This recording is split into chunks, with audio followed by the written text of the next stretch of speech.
You gotta respect the meta, though. So just get good. I guess. It's better now. No, wait. I'm so dumb. I see. This is why. Persona 5. Welcome back to the BroadBoys podcast. I'm Cade. This is Micah. Today we're very excited to talk about a lot of different things. A lot of things happening this summer. Specifically in gaming, I would say. Yeah. Films, taking kind of the back seat. But a lot of gaming stuff happened. Xbox Showcase, Nintendo Direct, which I thought was going to be trash, ended up being awesome. I doubt you think so, but we'll get there. But there's a lot of fun stuff on the horizon, including new consoles that we know of. But Micah, how are you feeling after all this information? I feel really good. I did not watch the Nintendo Direct. That's okay. That's why I'm here. I'm here to lead you. You're gonna need to inform me. I will. You listen to. I will. Let's just talk about that right away. Okay, because I'm excited about it. So going in, we know that this is the Switch's like last year. Mm-hmm.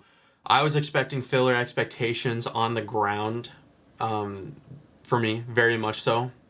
And then right out the gate, new Mario and Luigi game. I was expecting remakes, but it's Mario and Luigi RPG. There hasn't been a new game in 9 years. The company has been bankrupt, so no one thought it was going to happen. It was just going to be remakes, but it's a new game. Really exciting.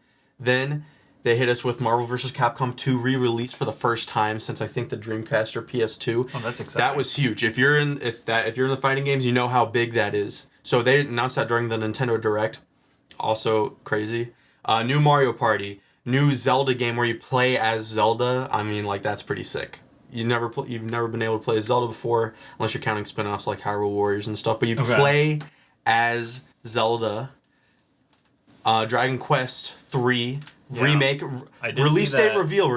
I've been playing through 3, and now I feel like a fool because I could have waited like half a year and then played the remake. But they announced Dragon Quest 1 and 2 remakes as well at the end of that trailer, which was sick. I guess that's why they've been taking like 4 or 5 years. Yeah. Because they were making 2 other games as well. Oh, speaking of Dragon Quest. Okay. I was asked to ask you, what is your favorite JRPGs?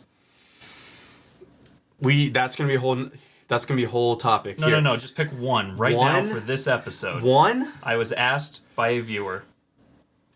Gosh, that's so tough for me. Come on. I don't know if I can pick one right now. Pick 3. 3? Genre. Series if you want. Final Fantasy 6. Okay.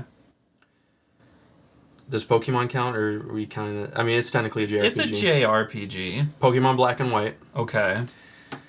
And then Xenoblade Chronicles 2. Sorry, but 2 is considered the worst for the most part, but I like 2. But I know there's some I'm forgetting because like there are other things like I don't even know are considered JRPGs, but in terms of on the spot right now, and I'm sure if I forget something I'll say it next episode. Yeah. But for the most part, those 3 have had probably. But then there's Earthbound, and I love Earthbound. This is way too hard of a thing because it's like there's Earthbound, there's like the Dragon Quest 11 I really love, and I'm loving 3 right now. But there's also like there's so many, and I know I'm forgetting some. I know there's some I'm gonna beat myself over the head with because I'm forgetting. But if I had to pick Final Fantasy 6, Xenoblade Chronicles 2, Pokemon Black and White. Okay. Those would be the ones. Okay. I'd have to say. No, wait. I'm so dumb. I see. This is why Persona 5 is like my second favorite game of like all time. Persona 5. That's my one answer. Okay. Persona 5. Yes. There we go. If you have any other questions you would like to address to us, put them in the comments because we might answer them. Yeah, exactly. Hopefully we answer them right. I almost didn't for that one, but. But yeah, so Dragon Quest remastered. Was there a console announcement? For Nintendo? Yeah. No, they said beforehand no mention of the next console. That's so upsetting. But they mentioned it beforehand. Yeah, but I want to know. Okay. It could have been a teaser. It could have been, but it's probably going to be saved for the fall. That's I think. So sad. Yeah. Whatever. Why are you upset? You're not even going to buy it. I just wanted to know. I know, I'm sure you did. And then at the very end, Metroid Prime 4, a game that was announced 7 years ago. I did see that. Got development scrapped. I thought it was just going to be a teaser if they ever showed it off. Gameplay. Like full gameplay. It looks great. People thought it was running on Switch 2 or whatever, but it's Switch gameplay. Okay. They might do a Breath of the Wild thing where it comes out on the Switch and the new console at the same time.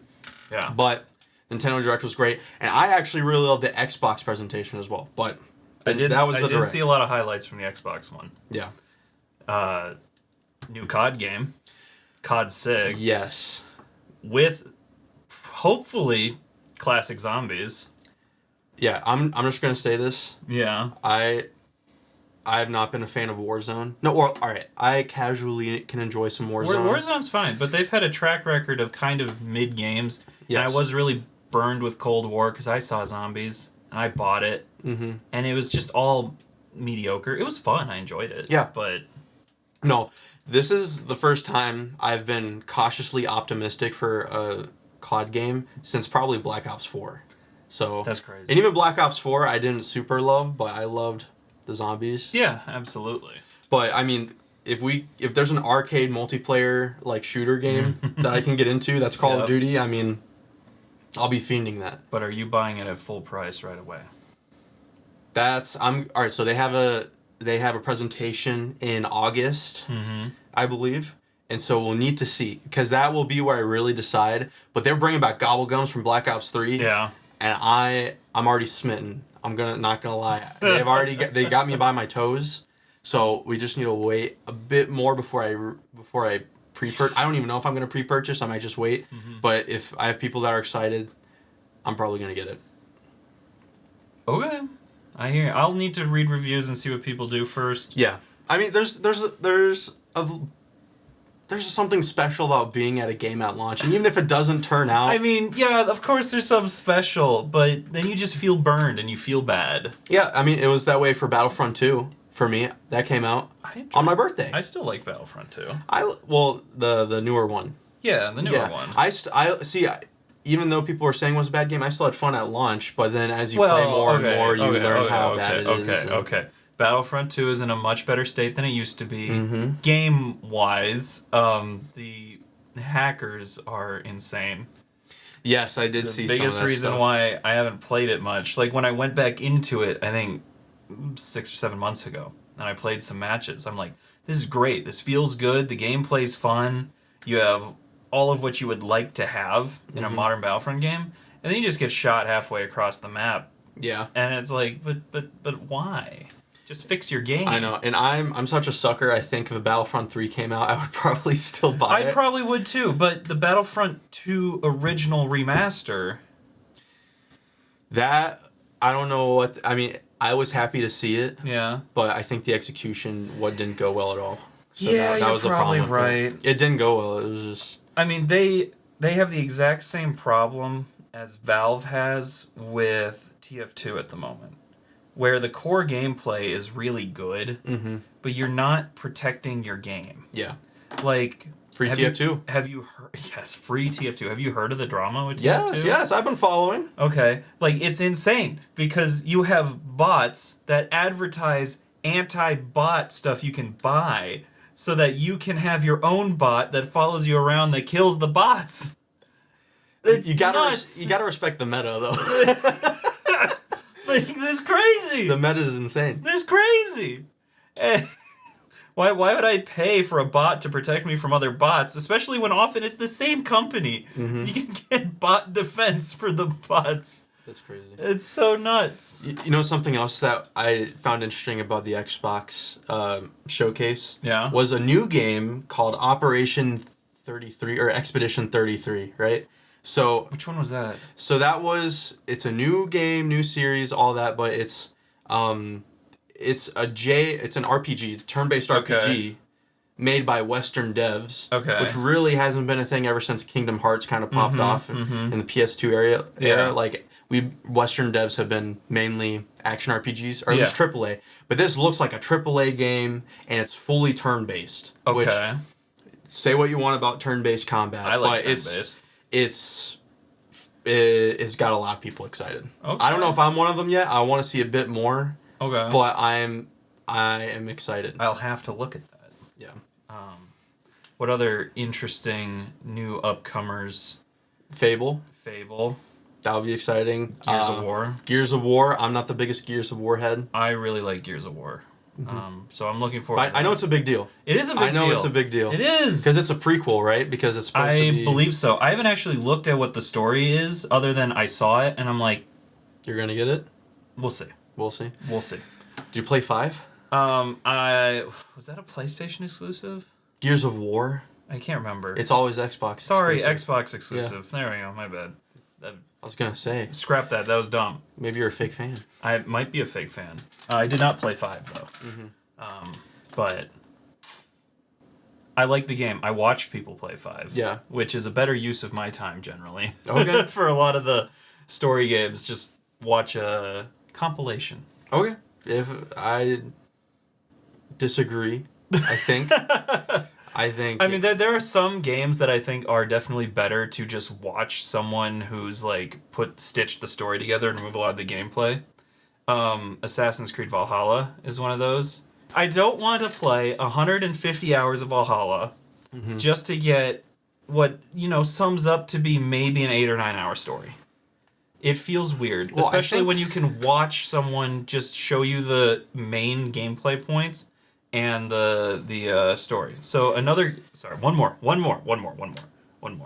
And this might be a like old cut game or whatever, but it was The Order 1866.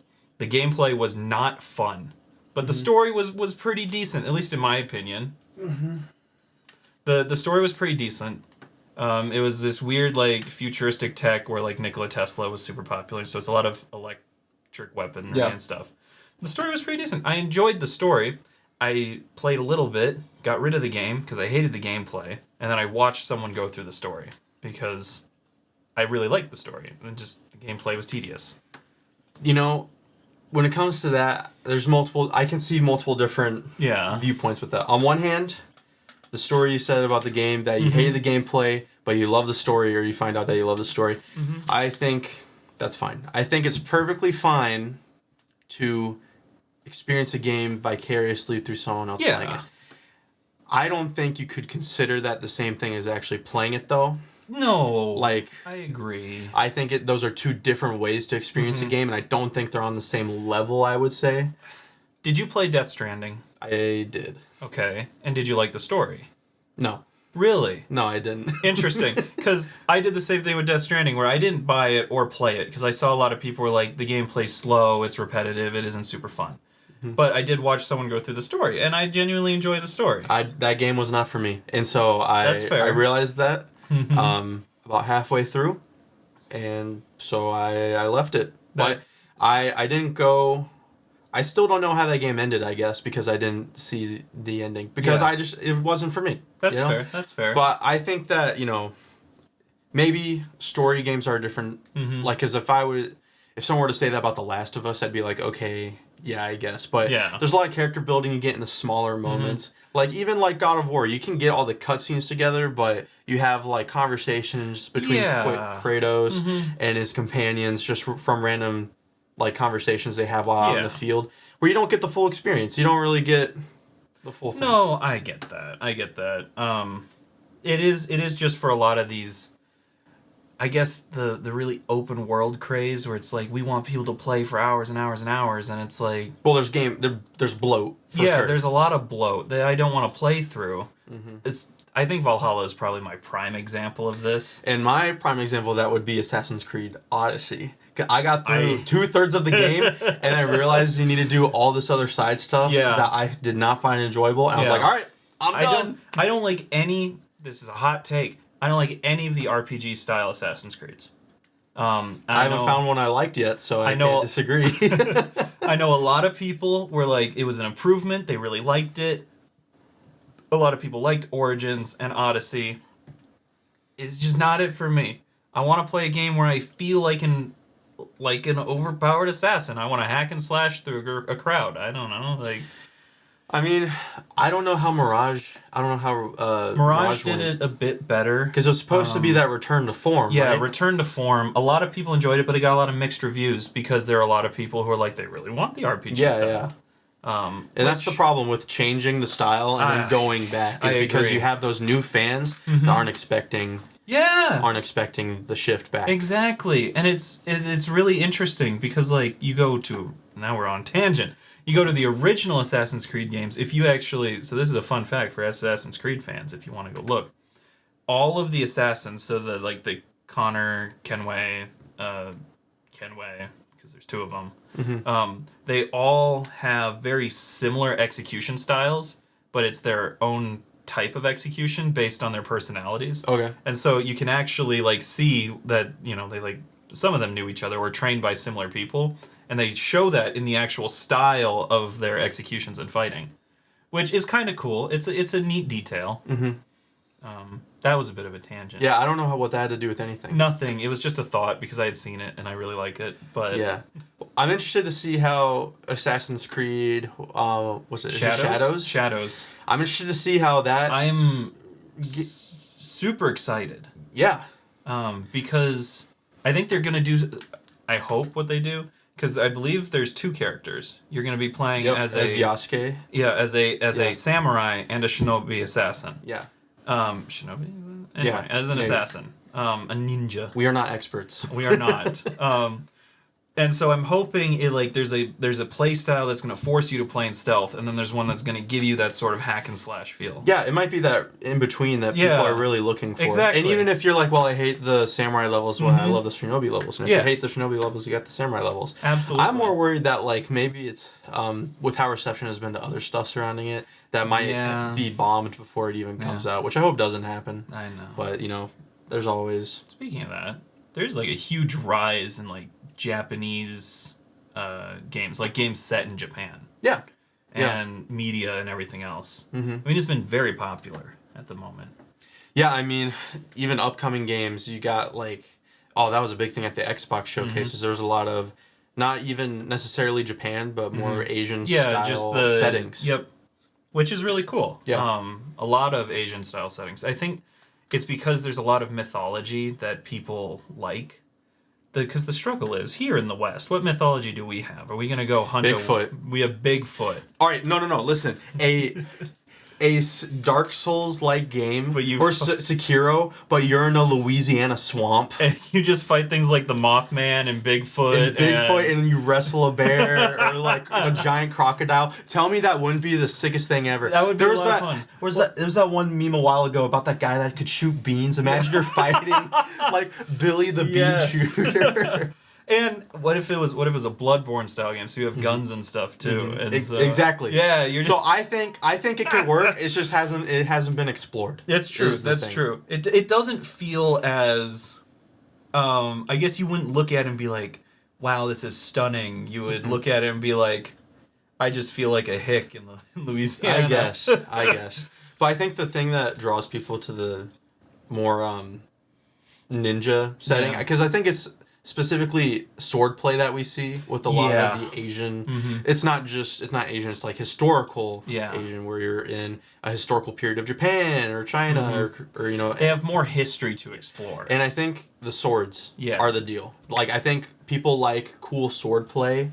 And I think it's the easiest, or at least right now, it's the lowest hanging fruit to express that is through that setting. It's really easy to grab a sword and start swinging it and feel cool. And really fast. Yeah. Swing it really fast. Really fast. Yeah. So that long tangent that spun off from the Xbox showcase, but overall, there's a lot of exciting stuff coming. I'm super excited. It's going to be a great summer. Summer of gaming. Summer of gaming, for sure. And we're just getting started. Yeah. With Elden Ring. The new Elden Ring DLC came out a couple days ago. At the time of recording. At the time of recording. And have you even been able to touch it yet? So my internet sucks. Yeah, okay, but you haven't been able to touch it. And I downloaded it last night. There you go. And I'm gonna touch it today. Great. I have been playing it for about 12 hours now. Yeah. Beautiful, amazing add-on. 10 out of 10. Okay. You said 10 out of 10. Yes. Did you see that the current Steam reviews of it are mixed? I did. And what do you think about that? I wouldn't expect anything else from people who don't know what they're getting into with a FromSoft DLC.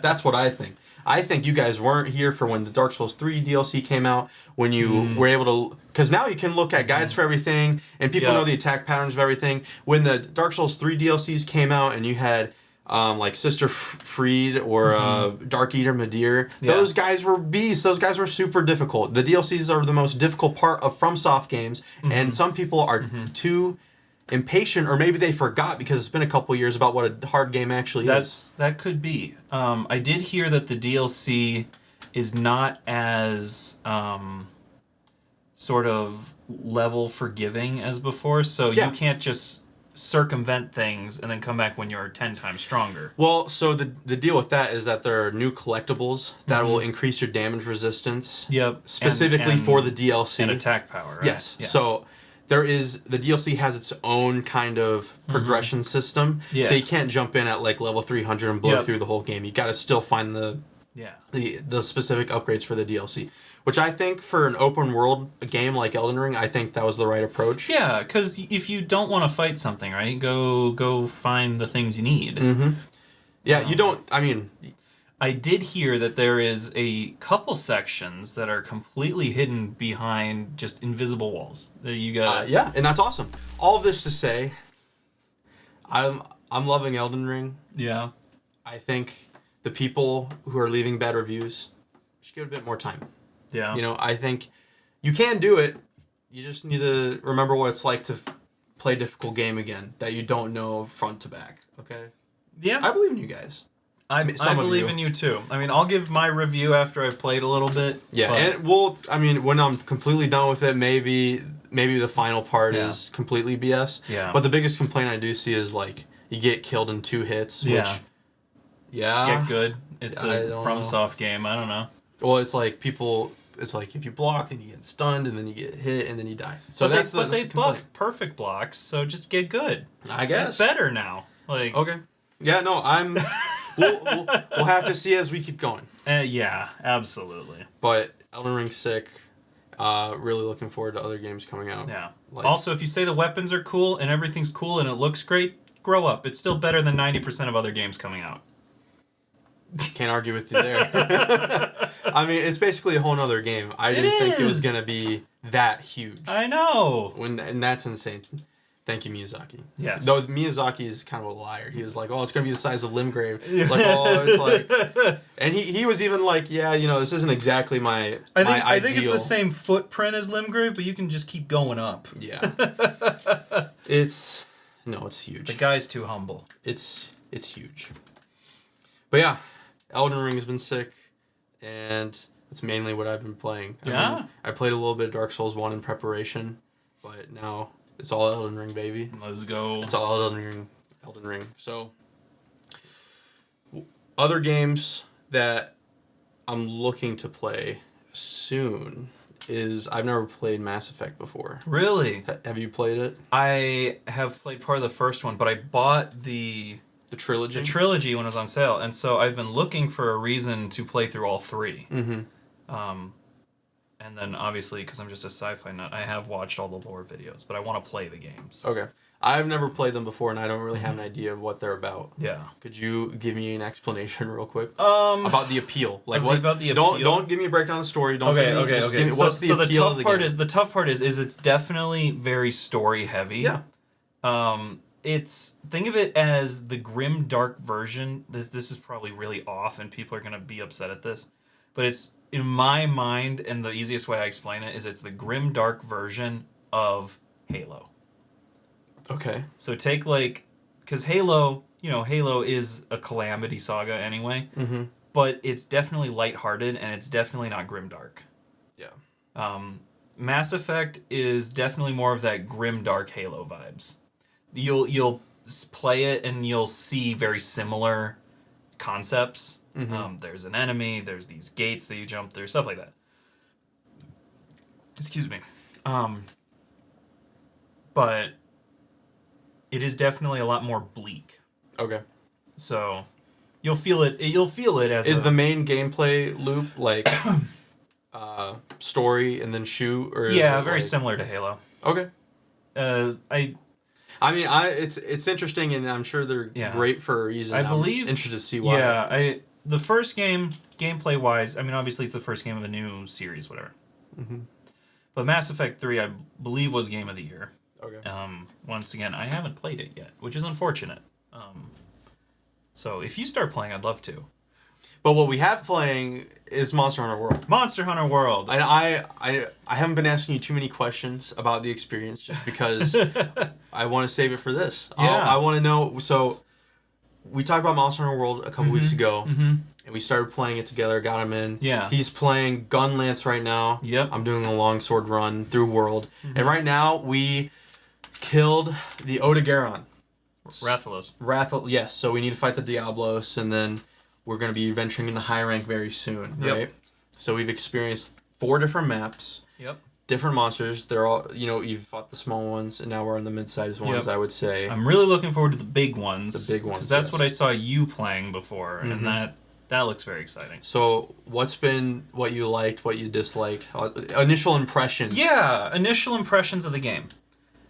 The cutscenes are unskippable. Yes. And it's maddening. Yes, everyone hates that. They are for sure. so long, and I can't skip them. I mean, it's not a good story game. The story is pretty mid, although there are very notable voice actors that I do like. Matt Mercer being one of them. Yep. is great.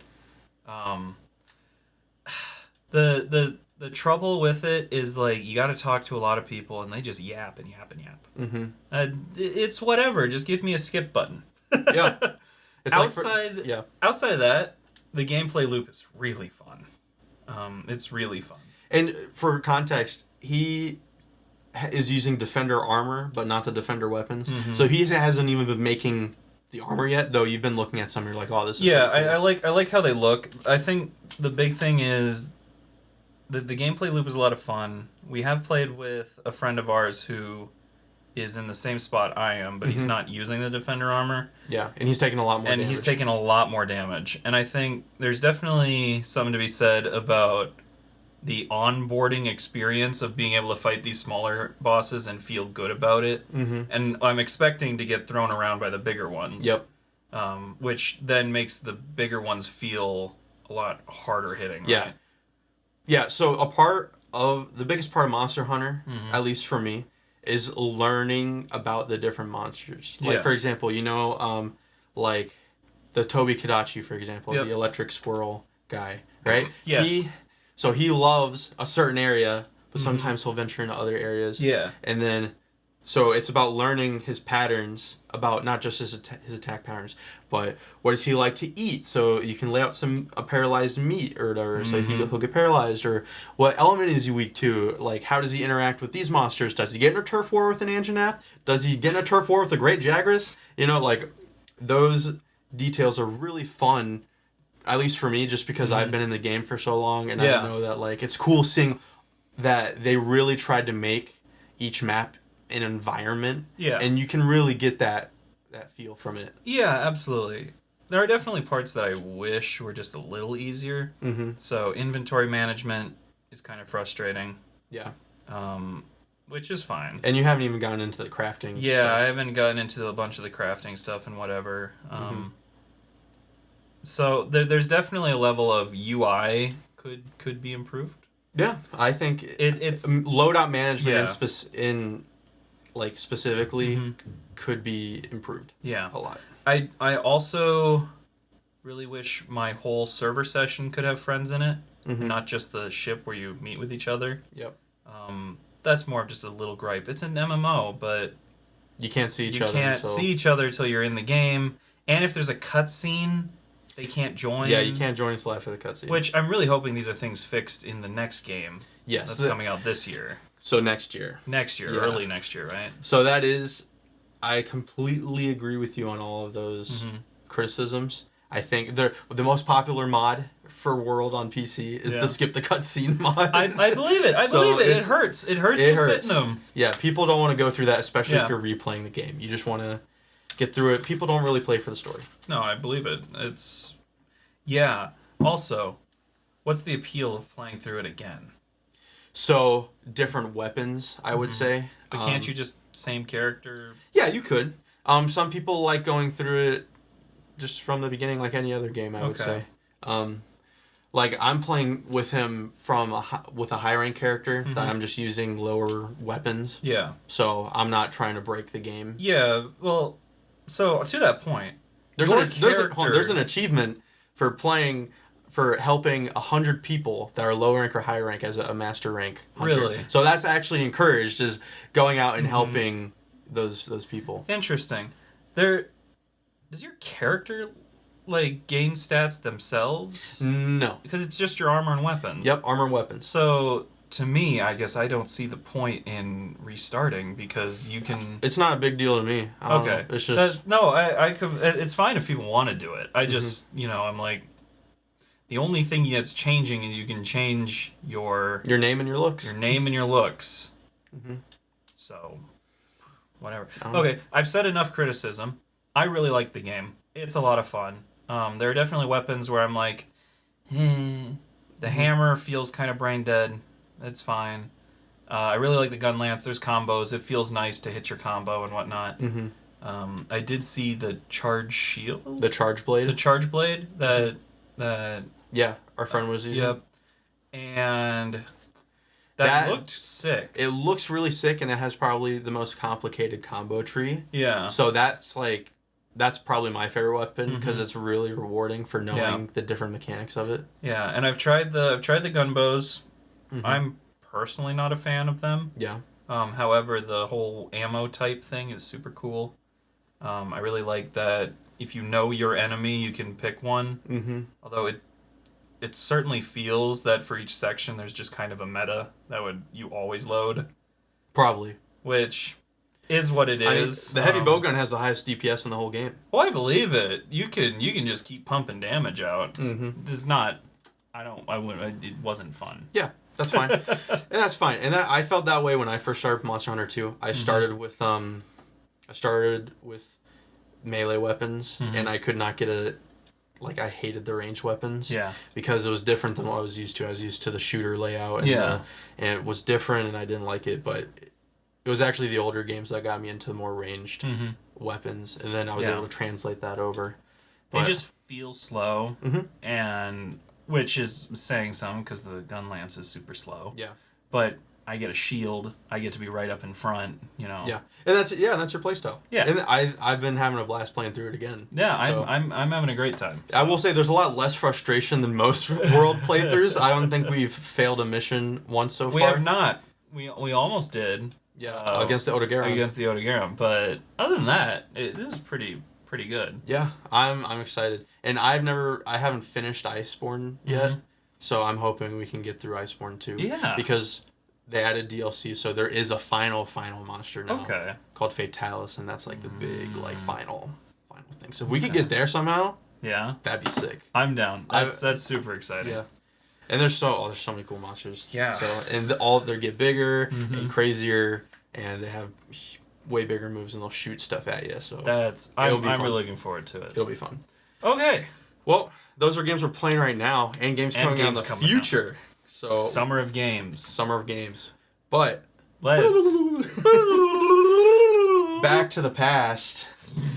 We've done this each episode so far, going through each year, talking about what won Game of the Year. Yep. Why they were wrong, except for Ocarina of Time. They did get that one right. That's fair, yes. They did get that one right. We went through 97, 98. Yep. Now we're talking about 99. Yes. So, Mikey, you want to explain the 99 absolutely. situation? So, the really odd thing about the late 90s, early 2000s, is that, Game Awards weren't really done. And so they were doing something similar to what the Oscars were doing, where if something came out late one year, they would roll it into the next year's thing, whatever, right? And so, or vice versa, anyway. So in 99/2000, they chose The Sims. 2000, which came out in February of 2000, which, funny enough, and we'll talk about it next week, they had another Game Awards in 2000 for the year 2000, which is when they finally decided to do games years at a time. So this year, we're going to be talking about 1999 plus the first month. I'm not talking about of 2000. I'm not talking about 2000. This is so. I'm anyway, 99. 99. Well, just... Well, there's no Game of the Year from 1999, basically. Yeah, there's not really, because the BAFTAs chose Ocarina of Time, which came out in 98. Mm-hmm. And then DICE chose The Sims, which came out in the 2000. February 4th of 2000. And so there wasn't a game selected from 1999. And after seeing the game list, I kind of understand why. Yes. So let's throw out some of the games from that year, okay?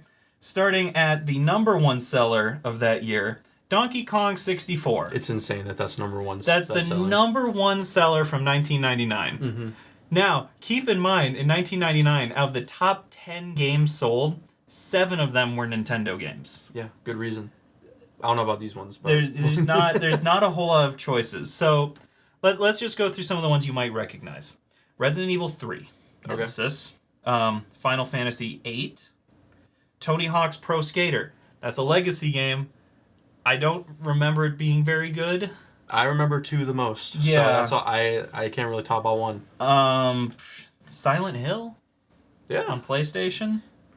Like Silent Hill. Crash Team Racing? Is that the Bandicoot game? Yeah, Crash Team Racing. Yeah. That game's sick. You played that one?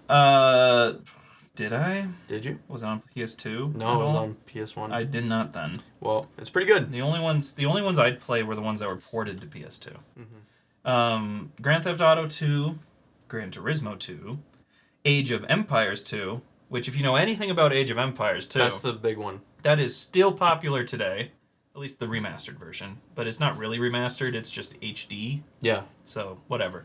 That one's still popular today. And, as an RTS game, in my mind, that's the one that could have won. Okay. But we'll keep going. Street Fighter 3.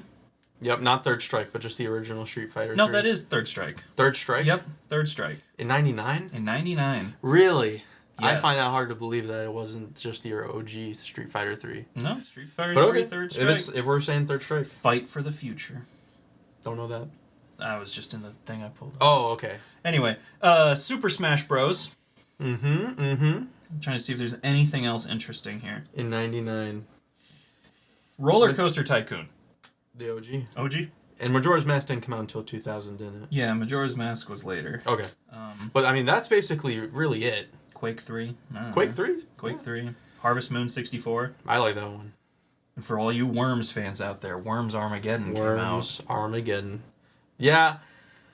So, looking at that list, there's not really a clear 99 winner in my mind. But, hey, we get to choose. Yeah, we get to choose because no one else did. Yeah, exactly. I bet you can guess what my choice is going to be out of all those games. But I want to hear your thoughts first. So, Donkey Kong 64, I played. I don't understand how that... Well, I do understand. It makes perfect sense it was a bestseller. It was Donkey Kong in 3D. Yeah. Something they haven't done since because of the game. Yeah, because of the game. Was the original Super Smash Bros. Good? Yes. I didn't play It started the whole genre. Well, I it know, was but I didn't play sick. it. It's very good. Okay. Very good. Better than any of the other ones?